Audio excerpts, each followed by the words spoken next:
যেই মানুষে আমি আল্লাহ এত আদর করে বানাইলাম। আসমান আল্লাহ বানাইছেন কুন ফায়াকুন বইলা, ফেরেশতা আল্লাহ বানাইছেন কুন ফায়াকুন বইলা, জমিন আল্লাহ বানাইছেন কুন ফায়াকুন বইলা, কিন্তু আমারে আপনারে আল্লাহ পাক কুন ফায়াকুন বইলা বানায় নাই। আমাকে আপনাকে যখন আল্লাহ বানাইছে, খালাকতু বিয়াদাইয়া, আল্লাহ বলে আমি আমার নিজের হাত দিয়া বান্দা বান্দিরে বানাইছি। কারণ এই চেহারার মধ্যে এত দামি কপাল, ওই কপাল দিয়া বান্দা আমার কুদরতি কদমে সাজদা দিবে।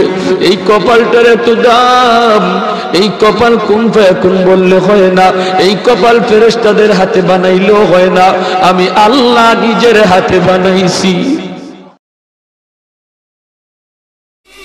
যৌবনের পাগলামি করে না। যৌবনকালে যুবক গুনার দিকে তারে ডাকে, বৃদ্ধ বয়সে একজন বৃদ্ধকে এই গুনার দিকে শয়তান ডাকে না, একজন যুবককে যেই গুনায় ডাকে, ওই যুবক যখন তার যৌবনটারে কন্ট্রোল করে, কন্ট্রোল পাগলামি করে না, আল্লাহর ভয় যৌবনটারে নিয়ন্ত্রণ করে, আল্লাহরে ভয় করে চলে, তারেও যৌবনে মসজিদে পাওয়া যায়, যৌবনে মুরব্বীদেরকে শ্রদ্ধা করতে দেখা যায়, বাপ মার সেবা করতে দেখা যায়, রমজান মাসে রোজা রাখতে দেখা যায়, নবীর সুন্নাত তরিকায় চলার চেষ্টা করে রে যুবক। ওই যুবকও বেশি বেশি তাড়াতাড়ি আল্লাহর ওলি হইয়া যায়, সহজ হয়ে যায়, সহজ হয়ে যায়। কারণ যৌবনের ইবাদত আল্লাহর কাছে বেশি প্রিয়, বৃদ্ধকালের চেয়ে যৌবনের ইবাদত বেশি প্রিয়। যৌবনে যেই যুবক আল্লাহর গোলামি করে, এই যুবক যখন বৃদ্ধকালে উপনীত হয় রে, বৃদ্ধকালে সে মসজিদে যাইতে পারে না, হাঁটুর মধ্যে তার ব্যথা, মাথা তার ঘোরায়, হাঁটতে গেলে মানুষজন লাগে। ওই বৃদ্ধ মানুষটা যখন বৃদ্ধকালে ঘরের মধ্যে নামাজ পড়বে, বয়সে মসজিদে যাবে না, কোথায় জানি সে পইরা যায় মাথা ঘোরায়া। আল্লাহ পাক সূরা ৩ মধ্যে আল্লাহ বলেন, আমার ওই বৃদ্ধ বান্দাটা যৌবনকালে যেইভাবে মসজিদে গিয়া নামাজ আদায় করেছে, বৃদ্ধকালে ঘরে নামাজ পড়লেও তার আমল নামায় মসজিদে জামাতের সওয়াব লিখে দাও। আরেকটু জোরে সুবহানাল্লাহ। আহাদুন লাইসা কামিসলি সামাদুন লাইসা কাফাদলি লিমানিল মুলকু তুগু সাজাওয়ার খুদাই, লিমানিল মুলকু তুগু সাজাওয়ার খুদাই, তো খুদাওয়ান্দ আমি নি তো খুদাওয়ান্দ ইয়াসারি, তো খুদাওয়ান্দ জামি নি তো খুদাওয়ান্দ সামাই, তো রহিমি তো করিমি তো সমিঈ তো বসীরি, তো মুইদ্দি তো মুদিল্লি তো মালিকিল আরশি বজাই। বলেন আল্লাহু আকবার। এ যুবক, তুমি মনে করো যৌবনে আল্লাহর ওলি হওয়া যায় না? যৌবন কন্ট্রোল করা তোমার কাছে যদি অসম্ভব মনে হয়, তাহলে আমি প্রমাণ পেশ করতে বাধ্য হব। এমন বহু যুবক পাওয়া যায় যৌবনে গুনাহ করে না, মসজিদে নামাজ পড়ে। এমন বহু যুবক স্কুল কলেজ ভার্সিটিতে পাওয়া যায় রে যুবক, চেহারাটা নবীর সুন্নত তরিকা রাখছে, সুরতটা নবীর সুন্নত, পোশাকটা নবীর সুন্নতি পোশাক, বেগানা নারীর দিকে তাকায় না, চেহারার ভিতরে নূর চমকায়। পুলিশের মধ্যে নামাজি পাওয়া যায়, আর্মির মধ্যে দিনদার যুবক পাওয়া যায়, কলেজের মধ্যে দিনদার নামাজি যুবক পাওয়া যায়। সে যদি পারে যৌবনকে কন্ট্রোল করতে, তুমি কেন পারবা না যুবক? তোমার কাছে আমার একই প্রশ্ন। তারও যেমন যৌবনের পাগলামি আছে, তোমারও আছে। সে যদি পারে, তুমি কেন পারো না? ঢাকা ইউনিভার্সিটিতে একদিন গেলাম, আমার এক বন্ধু আমার দাওয়াত করলো, বন্ধু তুমি আইসো ঢাকা ইউনিভার্সিটিতে। গেলাম, আমি জোহরের নামাজ পড়লাম ভার্সিটির মসজিদে। নামাজ শেষ করলে পরে দোস্ত দেখা করলো, তার সাথে তার আরেকজন দোস্ত হাত মিলালো, আমিও তার সাথে হাত মিলালাম। দোস্তের দোস্ত দোস্ত হয়, হাবিবুল আল হাবিব হাবিবুন, বন্ধুর বন্ধু বন্ধু হয়। হাত মিলে আমার সাথে বন্ধুত্ব করলো। এবার আমার দোস্ত কয়, দোস্ত তার চেহারার দিকে একটু তাকাই শুনি। হ্যাঁ, আমি বললাম দোস্ত তাকাইছি না শুধু, আমি তো তার চেহারা থেকে চোখ ফিরাইতে পারি না, এত সুন্দর তার চেহারা, নূর চমকাইতেছে চমকাইতেছে। নবী এত সুন্দর, এত সুন্দর, সুন্নতি দাড়ি, এত সুন্দর তার চেহারা, সুন্দর সাদা একটা পাগড়ি, লম্বা একটা জুব্বা। আমার দোস্ত কই, বলো তো তারে দেখে তোমার কি মনে হয়? আমি বললাম হয়তো সে কোন মাদ্রাসায় পড়ে নতুবা পড়ায়। আমার দোস্ত কয়, না রে দোস্ত, সে জিন্দিগিতে কোনোদিন মাদ্রাসার বারান্দাতেও পা দেয় নাই।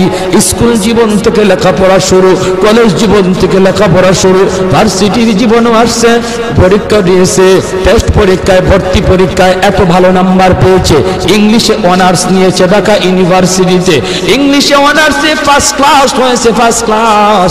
এমন একটা যুবক ইউনিভার্সিটিতে, বাংলাদেশের সর্বোচ্চ শিক্ষা প্রতিষ্ঠান, তুমি পড়ো তোমার পাশের বিদ্যালয় আর স্কুল কলেজে, ঢাকা ইউনিভার্সিটি বাংলার সবচেয়ে বড় শিক্ষা প্রতিষ্ঠান, সর্বোচ্চ শিক্ষা প্রতিষ্ঠানে থাইকা ইংলিশে অনার্স পড়ুয়া একটা যুবক, সে যদি নবীর সুন্নত তরিকায় চললো, আল্লাহর ভয় কইরা সব গুনাহ থেকে বাঁচলো, তুমি কেন পারবা না?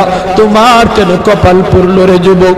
হাত জোর করে বলি, কত যুবক যৌবনে কবরে চলে গেল, কত ছোট ভাই বড় ভাইয়ের আগে কবরে চলে গেল। ডাইনে তাকায় দেখো খেলার সাথে কবরে শুয়ে আছে, বামে তাকায় দেখো লেখাপড়ার সাথে কবরে শুয়ে আছে। সমবয়সের কত যুবক কবরে চলে গেল, কোন দিন তোমার ডাক আসে কেউ জানে না, ঘুমায় রইছে আর ঘুম থেকে উঠে না, ঘর থেকে বের হয়েছে আর যুবক ঘরে ফিরে না।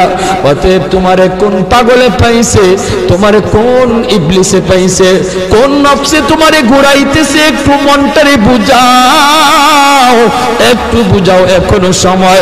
তওবা করে বলো, মালিক জীবনে আর কোনোদিন গুনাহ করব না, আর কোনোদিন নামাজ ছাড়ব না, আর কোনোদিন বেগানা নারীর দিকে তাকাবো না, আর কোনোদিন বাপ মার সাথে বেয়াদবি করব না, উলামায়ে কেরামের সাথে বেয়াদবি করব না।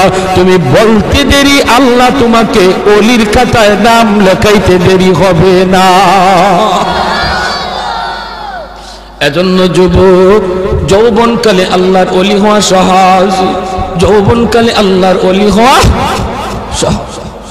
চার দল মানুষের জন্য আল্লাহর ওলি হওয়া সহজ।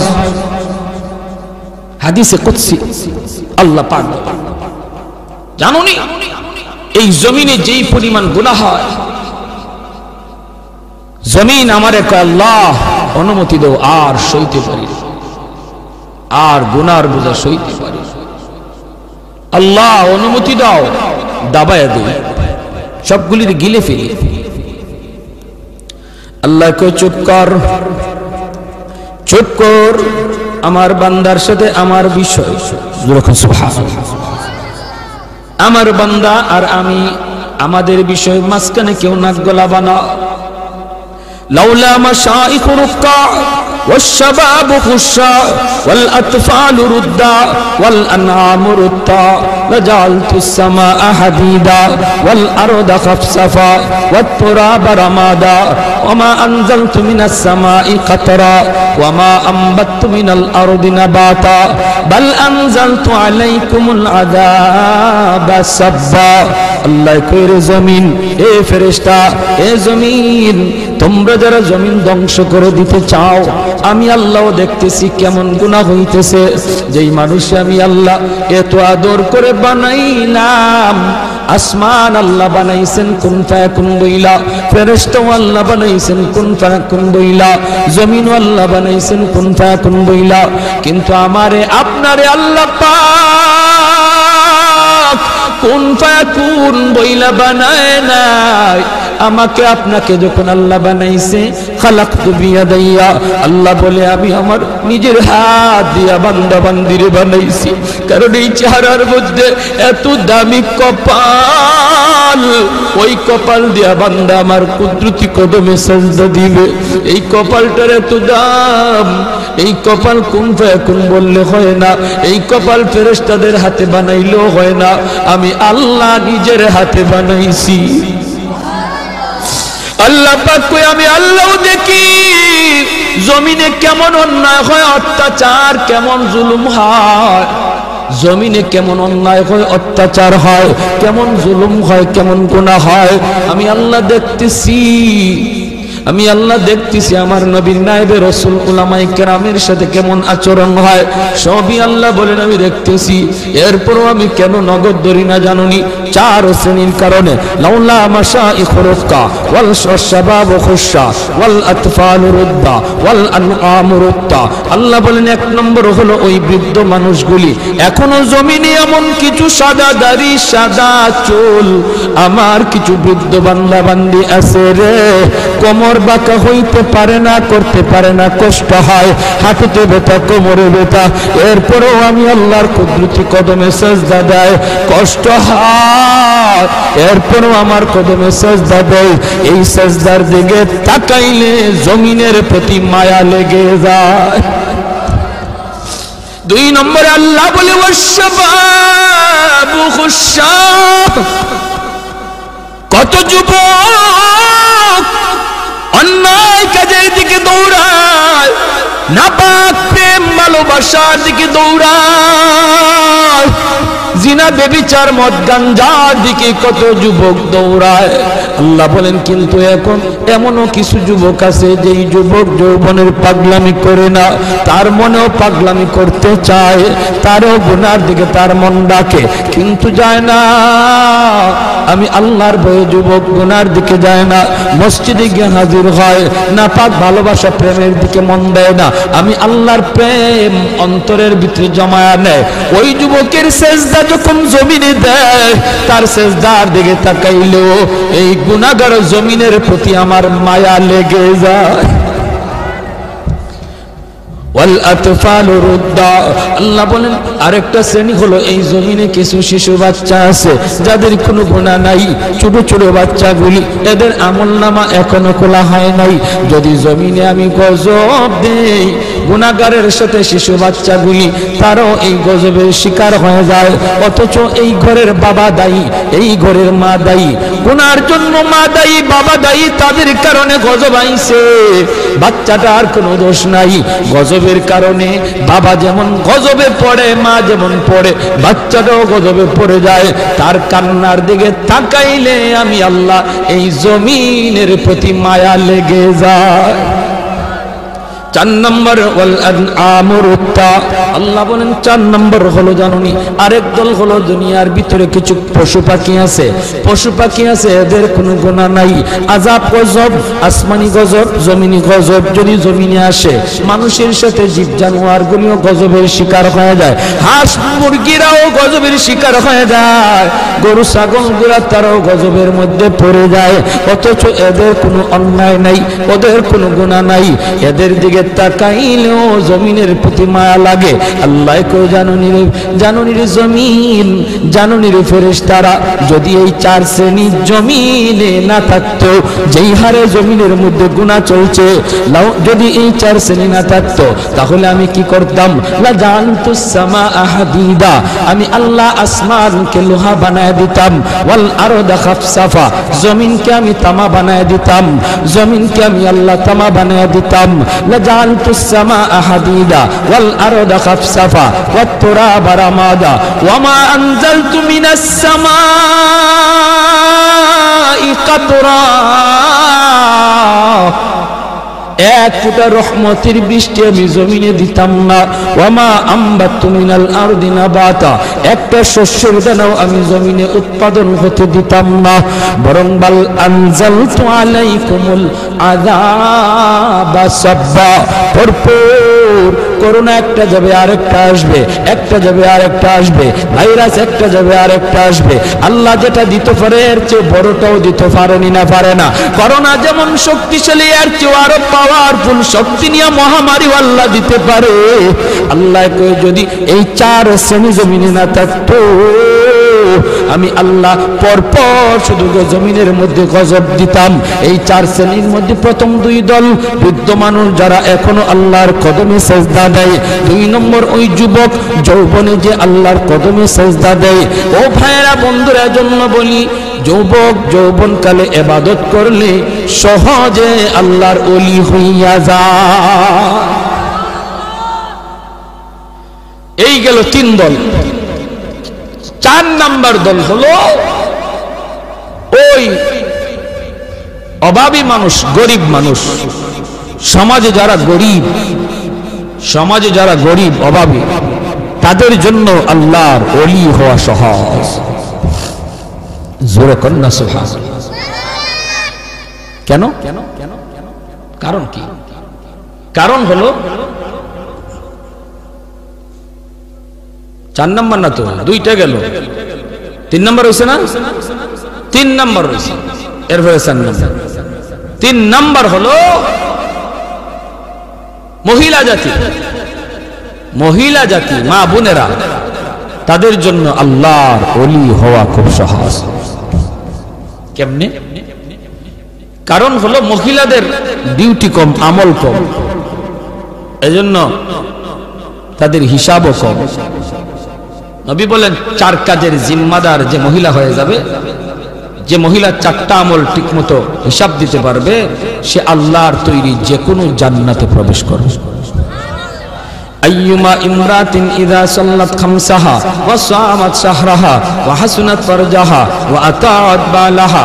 নবী বলেন 1 নম্বর হলো সে যদি নামাজি হয়, 2 নম্বর হলো সে যদি রোজাদার হয়, 3 নম্বর হলো সে যদি স্বামীরে মান্না চলে, স্বামীরে খুশি কইরা চলে, স্বামীর অবাধ্য না হয়, 4 নম্বর হলো সে যদি পর্দা ঠিকমতো করে। আল্লাহর নবী বলেন, জানুনি সে জান্নাতের যে কোনো দরজা দিয়ে ঢুকবে, কেউ উত্তরে বাধা দিবে না। যেরকম সুবহানাল্লাহ। এজন্য মহিলারা, মা বোনদের জন্য আল্লাহর ওলি হওয়া খুব সহজ। যেই মহিলা এই 4টা কাজ ঠিক মতো করে, তার কাছ থেকে দোয়া নিবেন, মায়ের কাছ থেকে দোয়া নেন, মেয়েটার কাছ থেকে দোয়া নেন, স্ত্রীর কাছ থেকে দোয়া নেন। কারণ মহিলাদের দোয়া পুরুষের চেয়ে আগে কবুল হয়। মায়ার নবী বলেন, আমি সফরে বের হলেই আমার কলিজার টুকরা মেয়ে ফাতেমার কাছ থেকে, বিবিদের কাছ থেকে দোয়া নিয়ে বের হতো। ঘর থেকে বের হতে বাবা মেয়েটার কাছ থেকে দোয়া নেও, মাথায় হাত বুলাইয়া আদর করে আব্বু দোয়া করে, আব্বু যাইতেছি। মেয়ের কাছ থেকে দোয়া নেও, মেয়ে বাবার জন্য দোয়া করবে, স্ত্রী স্বামীর জন্য দোয়া করবে, মা সন্তানের জন্য দোয়া করবে। আল্লাহ পাক রব্বুল আলামিন সামনের সমস্ত বিপদ আপদ থেকে আল্লাহ তার হেফাজত করবে। ঘরে ঢুইকাও মেয়েটার কাছে আগে যান, ছেলের চেয়ে। নবীজিও সফর থেকে ফিরে আইসাও নবীজি খাতুনে জান্নাত ফাতেমা রাদিয়াল্লাহু তাআলা আনহা, নবীজির কলিজার টুকরা মেয়ে, তার কাছে আগে দেখা করতেন, মেয়ের সাথে আগে দেখা করতেন, মেয়ের কাছ থেকে দোয়া নিতেন, আবার সফর থেকে আইয়াও মেয়ের সাথে আগে দেখা করতেন। জোরে কন্যা সুবহানাল্লাহ। ভাইরা আমার, এজন্য বলতেছি মহিলাদের জন্য আল্লাহর ওলি হওয়া খুব সহজ, মহিলাদের জন্য সহজ। কেন? কারণ তাদের হিসাব কম। সম্পদ কেমনে কামাই করেছো, সম্পদ কোন পথে ব্যয় করেছো, এই জবাব কোন মহিলাকে দেওয়া লাগবে না, পুরুষকে দেওয়া লাগবে, স্বামীকে দেওয়া লাগবে, স্ত্রীকে দেওয়া লাগবে না। স্বামী কেমনে সংসার চালাইলো, হালাল পথে না হারাম পথে, জবাব দিবে স্বামী, মহিলাকে জবাব দেওয়া লাগবে না। এজন্যই রে ভাই, মহিলাদের জন্য আল্লাহর ওলি হওয়া খুব সহজ। 4 নাম্বার, গরিব দুঃখী মানুষ, অভাবী মানুষ, তাদের জন্য ওলি হওয়া সহজ। কেন? কারণ ধনী তার সকল ধন দৌলতের হিসাব দিতে দিতে টাইম লেগে যাবে, আর গরিব সম্পদ কম হওয়ায় কম কোটায় হিসাব দিয়া ধনীর 500 বছর আগে জান্নাতে চলে যাবে। ইন্নামাল ফুকারা ইয়াদখুলুনাল আগনিয়া ইয়াদখুলুনাল জান্নাতা ক্বাবলাল আগনিয়া বি500 সানা। নবী বলেন ধনীর 500 বছর আগে জান্নাতে চলে যাবে। এজন্যই তো ওসমান গনি রাদিয়াল্লাহু তাআলা আনহু বলেছিলেন, ইয়া রাসূলুল্লাহ ইয়া হাবিবাল্লাহ, ওগো নবীজি আমি তো আমার সম্পদ ভালো কাজে ব্যয় করেছি, হালাল পথে কামাইছি। আমি তো গরিব দুঃখীদেরকে সবসময় দান করি, সদকা দেই, অভাবীদের পাশে আমি দাঁড়াই। আমিও কি 500 বছর পরে জান্নাতে যাইমু সম্পদ বেশি হওয়ার কারণে? আল্লাহর নবী বলেন, উসমান রে, তুমি আমার জামাই হতে পারো, তুমি আমার মেয়ের জামাতা হতে পারো, কিন্তু আমি নবী নিজের থেকে কিছুই বলি না। আমি যা বলেছি আমার মালিকের ইশারায় বলেছি। তুমি উসমান, আমি নবীর মেয়ের জামাতা হইতে পারো, আশরে মুবাশশারার সদস্য তুমি হইতে পারো রে, তবুও তুমি উসমান গরিবের 500 বছর পরে জান্নাতে ঢুকবা। উসমান গনি কয়, নবী গো কিছুই বুঝি নাই গো। কেন গো নবী, কেন? এমন সম্পদ আমার লাগবে না যেই সম্পদের কারণে আমার জান্নাতে যাইতে দেরি হয়।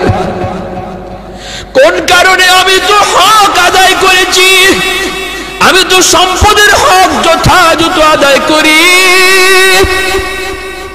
মদিনা নগরীর যে অভাব, মানুষ খাইতে পায় না, দুর্ভিক্ষ। হয়তো উসমান গনি 100টা উট বুঝাই করে আটা নিয়ে মদিনায় ঢুকতেছেন।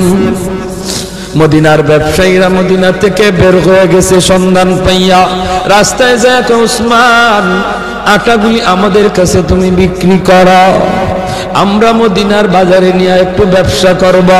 পাইকারের দল তারা মদিনা থেকে বের হয়ে গেছে, আগে কিনে ব্যবসা করত। হয়তো উসমান কই, তোমরা আমার আটার দাম কত দিবা? পাইকারের দলেরা কয়, আমরা 1-2 দিব। তুমি যেটা 1 টাকা দিয়ে কিনছো আমরা 2 টাকা দেব, 2 গুণ বেশি দিব। উসমান গনি কয়, না না, হবে না, আমার মালের দাম আরো উঠছে। জোরে কর না সুবহানাল্লাহ। মালের দাম আরো বাড়ছে, মালের দাম আরো এর চেয়ে আরো বেশি একজনে কইছে।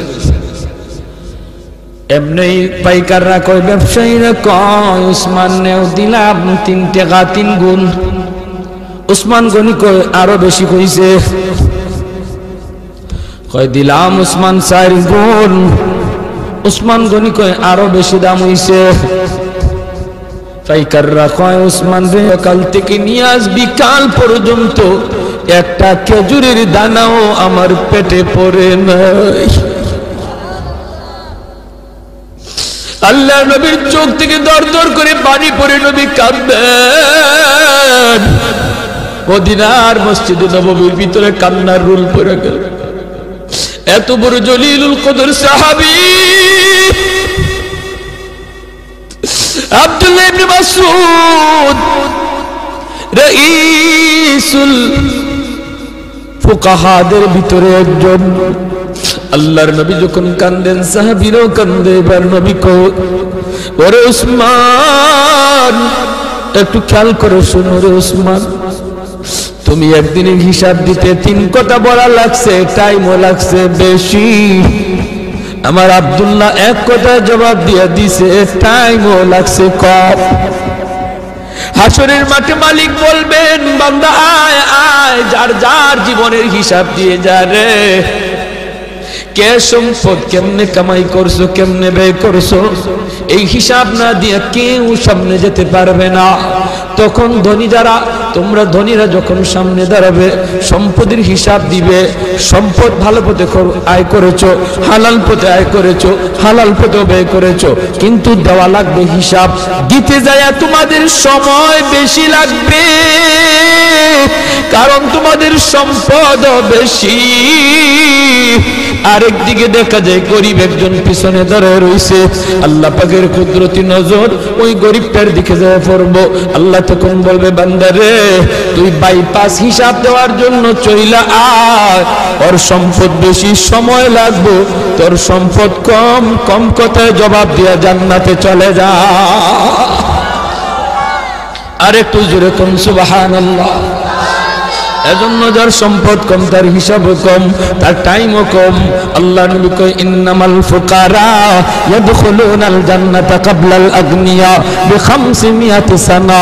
500 বছর আগে আল্লাহ জান্নাত দিয়ে দিব। এর জন্যই নবী বলছে আল্লাহুম্মা আহইনি মিসকিনা ওয়া আমিতনি মিসকিনা ওয়া হাশুরনি ফি জুমরাতিল মাসাকিন। নবী কয় আল্লাহ আমারে দুনিয়াতে তুমি মিসকিনদের সাথে রাখো, আমারে তুমি দুনিয়াতে মিসকিনদের সাথে রাখো, মরণ আমার মিসকিনদের সাথেই কইরা, হাসরের ময়দানেও তুমি আমারে গরিবদের সাথেই উঠাইয়া। নবী এমন দোয়া করেছেন। এজন্যই 4 নাম্বার যেই দল মানুষ যারা ওলি হওয়া সহজ, সারা হলো গরিব মানুষ। ওই গরিব মানুষটা যখন ফজরের সময় উঠে হাল চাষ করতে যাবে, যদি একটু ইয়াদ করে আল্লাহ আল্লাহ তুমি আমার সুস্থ রাখছো বিদায় আমি এখন হাওড়ে যাইতেছি, মালিক তোমার হুকুমটা পালন করতেছি, আজান হইতেছে ফজরের, হাল চাষে পড়ে যাও, আগে তুমি ফজরের নামাজটা পড়ে নাও। আল্লাহর কাছে এত প্রিয়, ধনী লোকটা দান করে যেই সব পাইব, ওই সব আল্লাহ পাক তুমি যে অন্তর থেকে খালি নিয়ত করছো, হায় রে আমার যদি এত টাকা থাকতো আমিও দান করতাম, আল্লাহ ধনীর সমান সব তোমার আমল নামায় দিয়ে দেবে। ভাইরা এজন্য বলতেছিলাম যুবক দিলটার একটু নরম করো, হাত জোর করে বলি আর কত গুনাহ করবা, আর কত মসজিদ থেকে দূরে থাকবা, আর কত বাপ মারে কাঁদাইবা, আর কত আল্লাহরে নারাজ করবা। জীবনের কোনো গ্যারান্টি, মৃত্যুর খবর, মানুষ আজ বৃদ্ধ হওয়ার টাইম পায় না, যৌবনই মারা যাইতেছে, যৌবন কালই চলে যাইতেছে। এক সময় বাজারে গেলে পড়ে মুরব্বীদের নজরে পড়তো, বহু মুরব্বী নজরে পড়তো, সাদা দাড়ি, সাদা চুল, সাদা টুপি। দিন যত যাচ্ছে রাস্তাঘাটে মুরব্বী দেখা ভুলে গেছে, মুরব্বী আর পাওয়া যায় না, মুরব্বী খুঁজে পাওয়া যায় না, কারণ মানুষ মুরব্বী হওয়ার টাইমই পাইতেছে না। হায়াত এত ছোট হয়ে আছে, যৌবন অবস্থায় কবরের ডাক। আমার মরণ আসিবে কখন কেউ তো জানে না, আমার মরণ আসিবে কখন কেউ তো জানে না, আমি মরে গেলে আমায় তোমরা ভুইলা যাইও না, আমি চলে গেলে আমায় তোমরা ভুইলা যাইও না, আমার মরণ আসিবে কখন কেউ তো জানে না। ঠিক কিনা? আরো জোরে ঠিক কিনা? আরো জোরে ঠিক কিনা? আমার মরণ আসিবে কখন কেউ তো জানে না, আমি মরে গেলে আমায় তোমরা ভুইলা যাইও না, আমি চলে গেলে আমায় তোমরা ভুইলা যাইও না, আমার মরণ আসিবে কখন কেউ তো জানে না।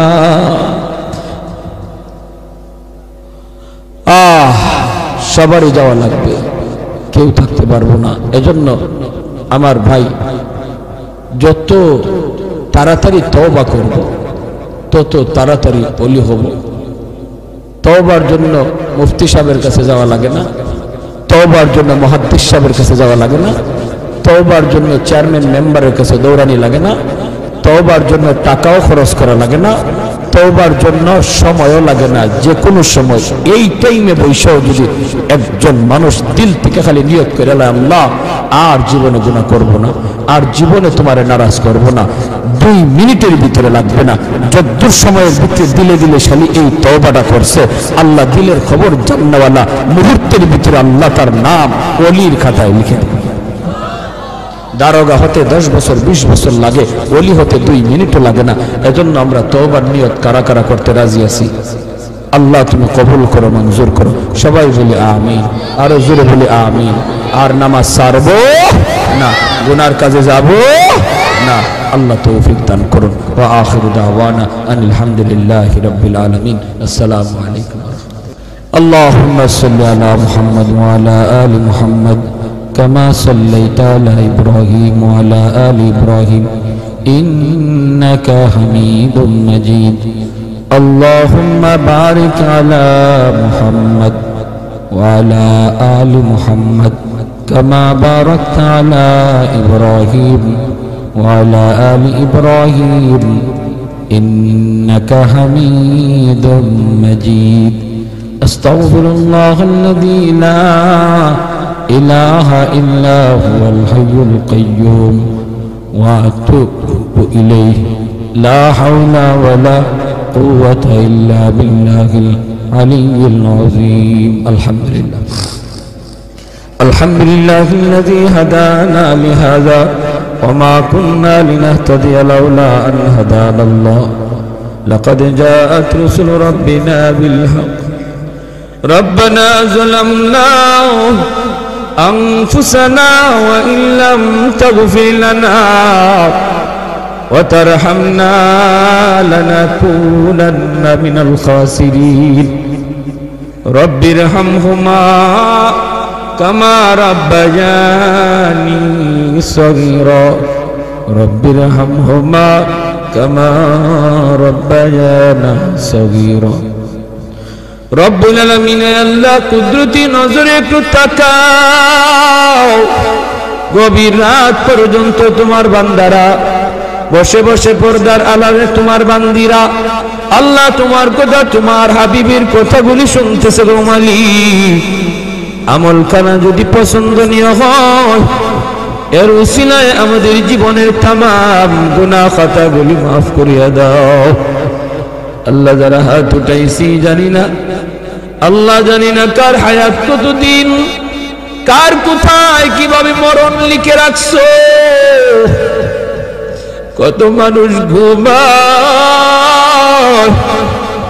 আর ঘুম থেকে উঠে না কত মানুষ ঘর থেকে বের হয় আর ঘরে ফিরে না আল্লাহ আমাদেরকে বেনামাজি বানাইয়া তুমি মরণ দিও না গো আল্লাহ বেনামাজি অবস্থায় আমাদের কাছে আজরাইল পাঠাও না আয় আল্লাহ গুনাহগার বানাইয়া কবরে ডাক দিও না মেহেরবানি করে আমরা তওবা করলাম আর জীবনে তোমারে নারাজ করব না আর তোমাকে নারাজ করব না গো মাওলা একটু কুদরতি নজরে ছায়া দেখো এই মাহফিলে তোমার কত গোলাম চোখের কোনায় পানিটা ছাইরে কাঁদতেছে হে আল্লাহ মেহেরবানি করে আমাদের তওবাকে কবুল আর মঞ্জুর ফরমাও আমাদের সব গুনাহ খাতা maaf করে দাও বেশি বেশি নেক আমল করার তৌফিক দাও যারা হাত উঠাইছে গো মালিক জানি না কার জানি আমার মতো দুঃখিনী মা দুনিয়ায় নাই যার মা নাই সে জানে মা কত বড় নিয়ামত যার বাবা নাই সে জানে বাবা কত বড় দৌলত ও মালিক যেই মা একাধারে 10 মাস 10 দিন পেটে রাখলো মার পেটে লাথি দিয়েছি আরবের ঘুম ভেঙে ফেলেছি দুঃখিনী মার ঘুমায় না একবার দাঁড়ায় একবার বসে এইভাবে মা সারাটা রাত কাটিয়ে দিছে আল্লাহ শীতের দিনে প্রস্রাব করে বিছানা ভিজায় দিছি মা ভিজা বিছানায় শুইয়া আমাকে বুকে রাইখা রাত কাটায় দিছে আমি রাগ করে ঘর থেকে বের হয়ে গেছি সবাই ঘুমায় গেছে মা দরজার পাশে দাঁড়ায় দাঁড়ায় কান্দে মা সন্তান যতক্ষণ দেখা যায় ততক্ষণ ছায়া ছায়া শুধু কান্দে আয় আল্লাহ এমন মারে তুমি কবরে আযাব দিও না এমন মারে তুমি কবরে মাইরো না আয় আল্লাহ সন্তান মার রোটা দেখা কই বাজান রে কবরটা দেখেও কি মার কোথায় আর হয় না বাবার রোটা দেখা কই বাজান বাবার কবরটা দেখেও কি বাবার কোথায় আর হয় না ঈদের দিনে বাবা নিজে ভালো কাপড় কিনি নাই, নতুন কাপড় কিনি নাই, তোমারে আমি নতুন কাপড় কিনে দিছি। আজ বাবার কবরটা দেখেও কি ইয়াদ হয় না? মারুটা ডাইকা কয় বাজান একবার কবরের পাশে দাঁড়ায় হাতটা উঠে একটু কাঁদো, তোমার চোখের পানির উসিলায় আল্লাহ আমার কবরের আযাব, বাবার কবরের আযাব মাফ করে দিবে। ও মালিক, আয় আল্লাহ, আদরে দাদা দাদি নানা নানি শ্বশুর শাশুড়ি বিবি বাচ্চা যত ভাই বোন অন্ধকার কবরে, মেহেরবানি করে তুমি সবাইকে মাফ করে দাও। এই তফসির কমিটির সেক্রেটারি আয় আল্লাহ দীর্ঘদিন যাবৎ দায়িত্ব পালন করে আসছেন, যুবক মানুষ আজ দুনিয়ায় নাই, আল্লাহ যুবকরে আয়োজন করে গো মালিক, আল্লাহ তুমি তাদেরকে যৌবনে ওলি বানায় দাও, আল্লাহ যুবকদেরকে যৌবনে তুমি ওলি বানায় দাও, সব ধরনের গুনাহ থেকে হেফাজত করো, বেশি বেশি নেক আমল করার তৌফিক দাও। আয় আল্লাহ যারা অসুস্থ সুস্থ করে দাও, ডাইনে বামে যত মুর্দেগান শুয়ে আছে আল্লাহ সবাইকে মাহফিলের খাতিরে মাফ করো। আল্লাহ আমাদেরকে যাবতীয় অসুস্থতা থেকে হেফাজত করো, আমার মা বোনদেরকে মাফ করে দাও, আল্লাহর ওলিয়া বানায় দাও, আল্লাহ তোমার ওলির খাতায় মা বোনদের নাম লিখে দাও, পর্দানিশীন দিনদার আল্লাহওয়ালা বানাও, যে ঘরের মা দিনদার সন্তান হয় দিনদার, যে ঘরের মা নামাজি সন্তান হয় নামাজি, যেই ঘরে মা কোরআন তেলাওয়াত করে সন্তান হাফেজে কোরআন হয়, আল্লাহ প্রতিটা ঘরকে কোরআন তেলাওয়াতের ঘর বানায় দাও, এই এলাকার ঘরে ঘরে কোরআনের হাফেজ আলেমে দিন কবুল করে নাও। আল্লাহ যুবকদেরকে মাফ করো, বিদেশি ভাইদেরকে আফত বিপদ থেকে বাঁচাও, যারা সাহায্য সহযোগিতা কইরা জান্নাতি মাহফিল আয়োজন করলেন প্রত্যেকের সহযোগিতাকে কবুল করো, নাজাতের ওসিলা বানাও।